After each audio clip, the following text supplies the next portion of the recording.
ask questions. I mean, it just if he say he don't like me, it's like fuck you. You know what I mean? I respect that. But I mean, like me personally, I don't know him. Like, I don't know him personally. I actually like the way he fights and shit.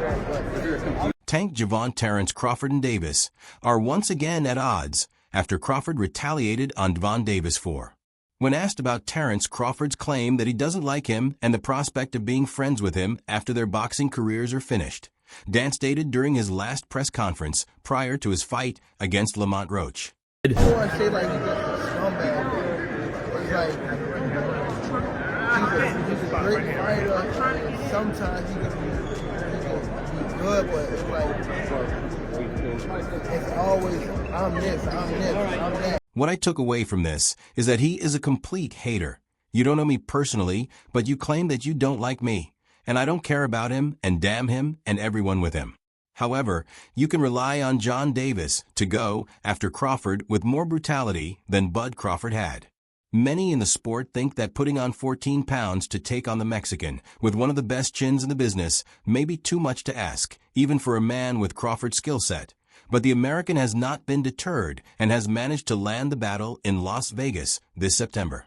Bro, when people, what I got from that is he's a hater. You don't know me as a person. Let's say you don't like me. Like, you don't know me. Speaking to combat the excitement surrounding the match, Bud Crawford maintained that pushing himself and creating history was one of the driving forces. I want to push myself. One of the greatest fighters to have ever come out of Mexico. Canelo is an all-time great. As one of the greatest of all time, I believe there is no reason not to test it out and see what they say about huge chances and large rewards. In a recent media flurry to support his own world title defense against Roach Jr. this weekend, I'm hoping for that huge payout. Davis disagreed, stating that his compatriot's motivation was solely financial. Crawford requires the funds. And I don't give a fuck him. If everybody in the crew, I mean, with him. Same question for you. You're a proud father. The Baltimore knockout artist then proceeded to give a partial breakdown of the fight, but he went off on a tangent and suggested foul play on Crawford's part because of his affiliation with Victor K's Snack Nutrition. I'm telling you, he's a good fighter. And I would say that smaller fighters are always better than bigger fighters because they know how to move and stuff like that. But didn't he get clipped by Yuri Orcus Gamboa? How in the hell is he looking this strong over the past year? He hasn't been clipped or anything like that. If I'm easy work, I heard him say I'm easy work. If I was easy work, well, you would take all that money that he's offering you. But yet, since it appears that Davis dislikes the fight between Crawford and Canelo, his coach Calvin Ford has also given his opinion on how the bout will proceed and the outcome of the Canelo Alvarez versus Terence matchup. Crawford is still furious about the match, which would be among the biggest in boxing history, and pit two pound-for-pound titans against one another, but it would necessitate a significant leap up in weight. Speaking with Fight Buzz, Davis's trainer Calvin Ford has now offered his opinion on the possible bout and seems to be leaning more in favor of the Mexican. Terence Crawford, Canelo situation. Do you think that's a fight where they could get to a weight that makes sense? Do you think that the weight would affect Terence Crawford? I mean, Canelo is the king. Whatever he say, you know what I'm saying? But the king is Canelo. It's a good fight, and I'm interested in seeing how it turns out.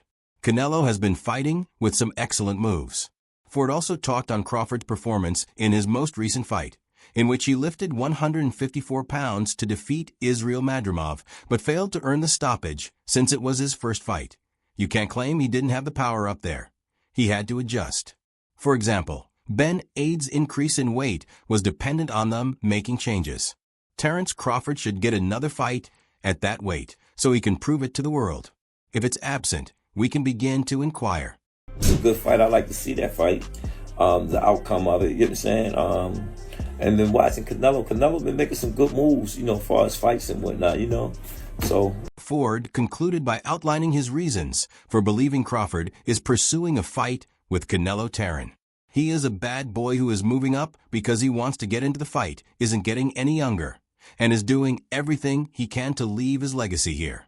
Since making his professional debut back in March 2008, the 37-year-old from Omaha, Nebraska, has accomplished more than many fighters could ever hope for, including winning world titles across 4 weight divisions and the undisputed championship at both super lightweight and welterweight as he gets ready. Crawford, who recently stated in an interview that he dislikes Davis as a person, will undoubtedly respond in the days ahead.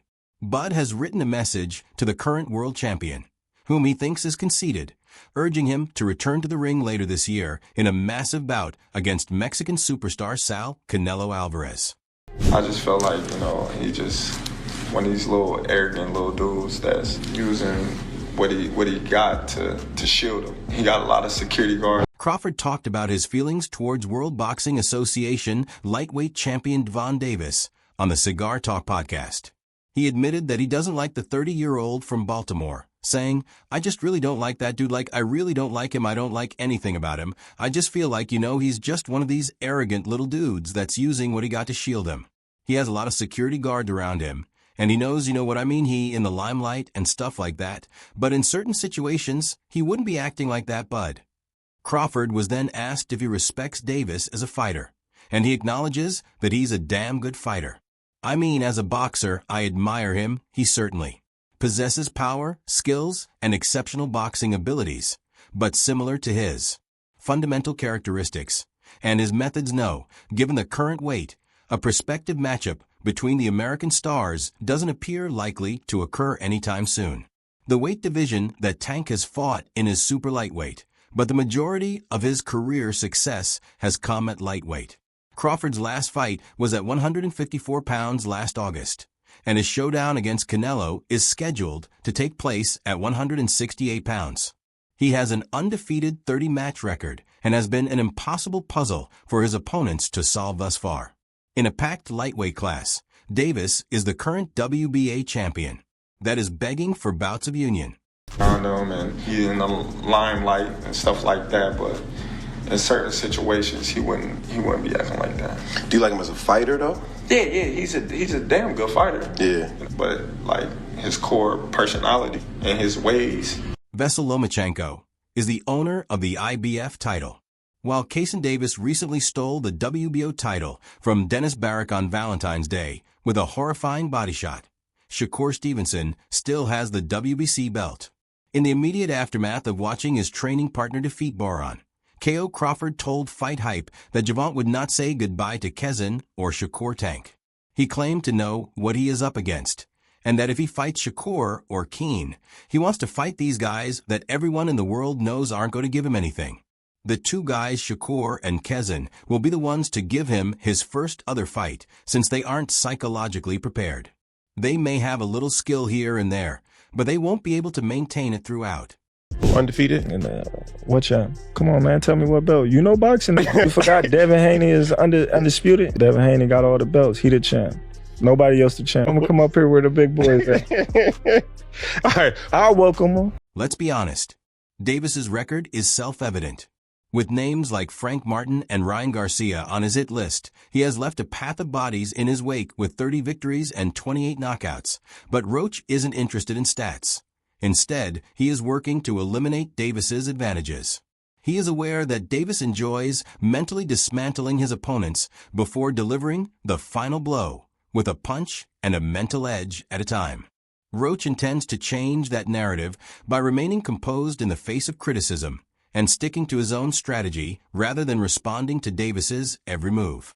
His driving force for this battle is changes in life and a crystal clear legacy. The ability to demonstrate that I am among the world's finest fighters is one of the main reasons for the fight, stated Roach. It'd be I don't know, it'd be little clips like you see how him was talking and then somebody else talked his crew.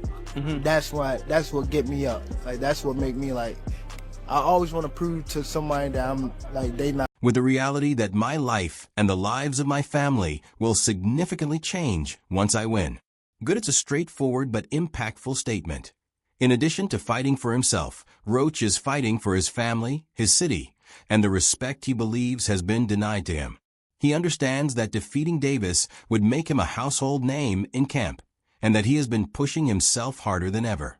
His sparring partners have been carefully selected to emulate Davis's style as much as possible. They have been throwing everything at him, including speed, power, aggression, and movement defense, while Roach has been holding his own.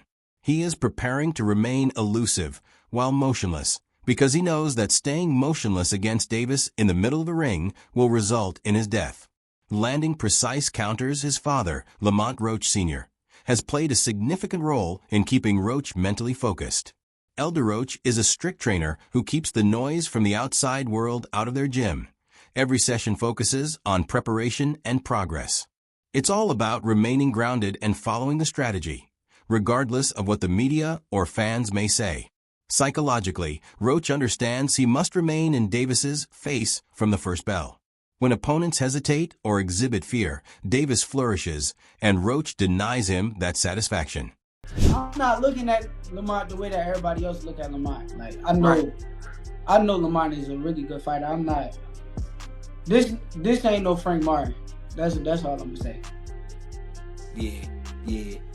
It's a real good fight. The strategy is to remain composed, remain shrewd, and demonstrate to Davis that he is not scared. If Roach can accomplish that, he has a genuine chance of breaking down the walls. Typically, Davis bases his strategy on his opponent's dant. For the past few months, Davis has been causing confusion with his unpredictable moves. The Baltimore native has made some eyebrow-raising remarks about his career that have left his fans in a state of uncertainty. It all began on Christmas Eve when Davis suddenly revealed that his highly anticipated showdown with Roach, for which fans had been eagerly waiting, was canceled. There was no explanation, no follow-up statement, just a social media post. After leaving the boxing, the world is scratching its head. Talk to me about the mental preparation going to this fight with Lamont. Fans, they kind of sleeping on Lamont, but you know Lamont's fighting style. Y'all fought. Yeah, people don't know him, but Lamont is a good fighter. Like he ain't no slouch. Like I fought him in the amateurs. Like fans understandably leapt to conclusions, thinking it might be another of Tank's well-known outbursts. Although Davis's words have always been unpredictable, this seemed unique. The timing was strange, and without support from his group or anybody else, it felt like Davis was upsetting his own plans once more, right when it looked like the battle would be lost. The whole situation might have easily descended into pandemonium, but both fighters were able to maintain focus on their impending match by issuing comments assuring the fans that Lamont Roach and his father, Lamont Sr., were there to clear the air. Showdown, despite the momentary misunderstanding, the momentum remained strong, and both Davis and Roach are now confirmed for their fight at Barclays Center in Brooklyn on March 1st, 2025. There's a rematch clause, people, so get ready for 2 fights. But, yes, and after I beat him the second time, I probably would ask the WBA to let me go up to 140 and fight Raya. When the cancellation rumors began to circulate and fans on social media were in a panic, Roach was as perplexed as the rest of us. When a fan asked him directly, why did people say the fight was canceled or you pulled out, in a recent Quanda session on his YouTube channel, Roach was not getting sucked into the drama. He smiled, acknowledged the question, and continued to give his side of the story. It's impossible to predict what Gervonta Davis will do next, because he's like a wild card Roach. The 29-year-old Washington native acknowledged that he has had to learn to cope with Davis's unpredictable nature throughout. The rumors and the confusion surrounding Fusion didn't deter him over the years. Instead, he learned to keep his attention on the things under his control. Yeah, man, I mean, it's going to go. Tank going to be losing the first 3 rounds. Then he's going to download the data. Then he going to knock this dude out in round 7 or 8. Then he going to do the backflip. Then Jim Gray's going to get in the ring, or Caleb plants a wife and say, who do you want next? And Tank's going to say, I want all those guys. And they're going to go to the press conference. Roach has experienced everything on his own path, and he won't be deterred by any of Davis's peculiarities. By now, Roach knows Davis well enough to recognize that Tank is an individual and that his choices, whether they be cryptic posts or passionate tweets, don't always make sense on the surface. Davis frequently leaves people wondering what he will do next. However, the mental gymnastics Tank that the boxing world puts him through doesn't bother him. He has his own fight to train for, and nothing will stop him from achieving that objective. Boxing's cerebral component is equally as crucial as its physical preparation, and maintaining mental acuity is key. I don't allow those stuff get to me since it's his hardest hurdle yet. Roach stated that it's obvious he's not going to get sucked into the drama or the rumors, but rather is directing all of his energy into preparing for what might be the fight of his life. Roach is aware that defeating Davis would completely alter his life, career, and legacy, but for the time being, he's concentrating on keeping his sights set on the goal and letting the outside noise fade. No one's been able to solve Tank Davis. What do you need to do together with you and your team and obviously your son to score that victory? We got a game plan. We're going to execute it, and we're going to get the results. Move that head, bob and weave. It's easy to say that Roach is as focused as ever as the clock ticks down to their matchup in Brooklyn. His camp has already started, and he's getting ready for Davis in the most expert manner possible, Devin. While other fighters, like Kezin Davis, appear to carry a lot of weight during training camp, Tank is staying lean and prepared. Kezin frequently looks more like a welterweight before cutting down to 135 pounds, but Tank doesn't rely on drastic weight cuts to get an advantage. He's a natural lightweight and isn't trying to cheat the system by losing pounds at the last minute. Davis, on the other hand, looks sharp and ready to go with weight already close to fighting form.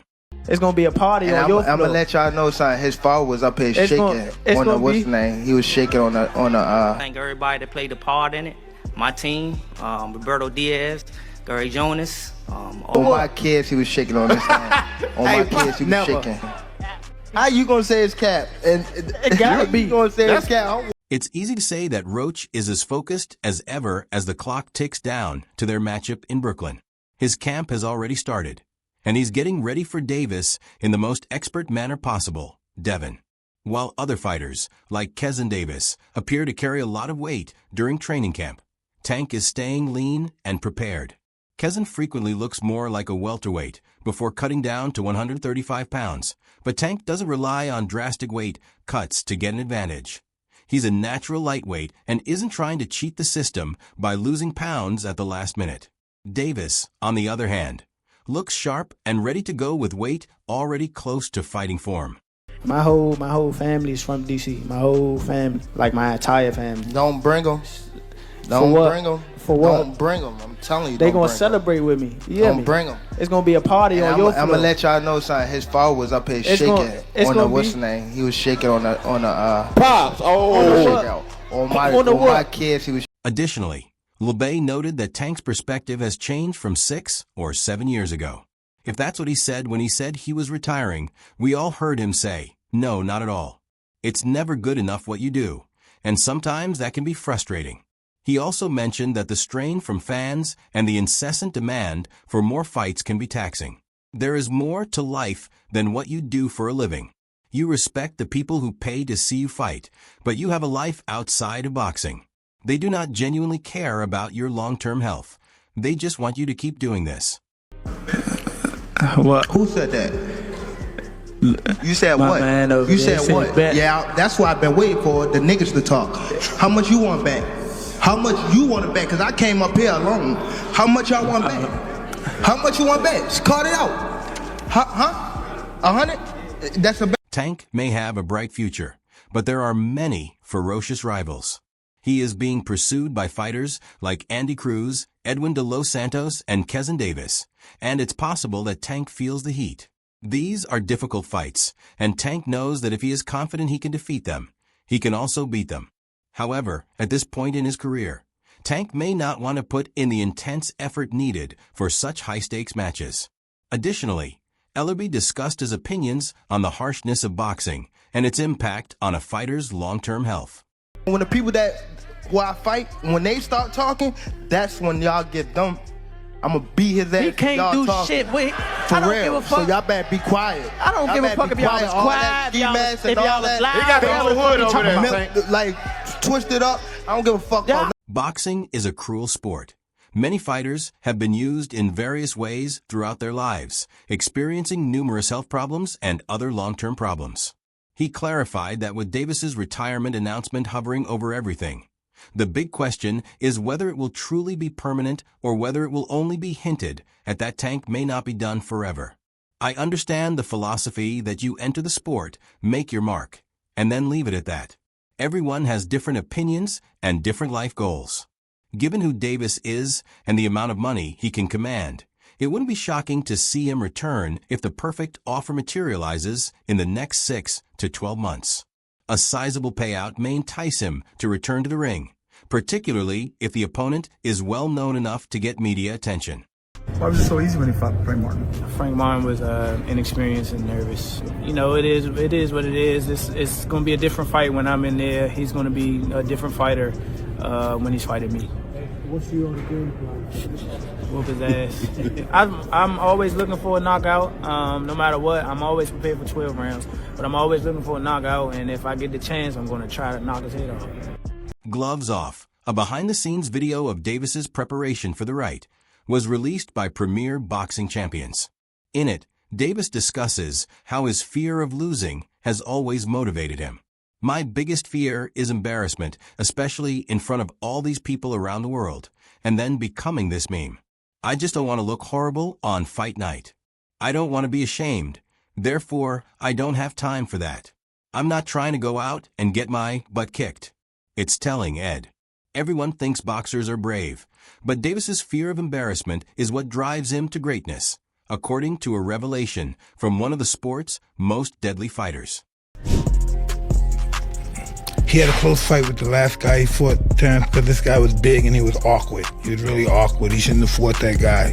He should have fought a guy that would just come straight at him. The guy was too awkward. He's herky-jerky. One of them. Tyson raises an important point. Despite being 58, which is taller than Canelo, Crawford had one of his hardest fights to date against the opponent who had never lost before their confrontation.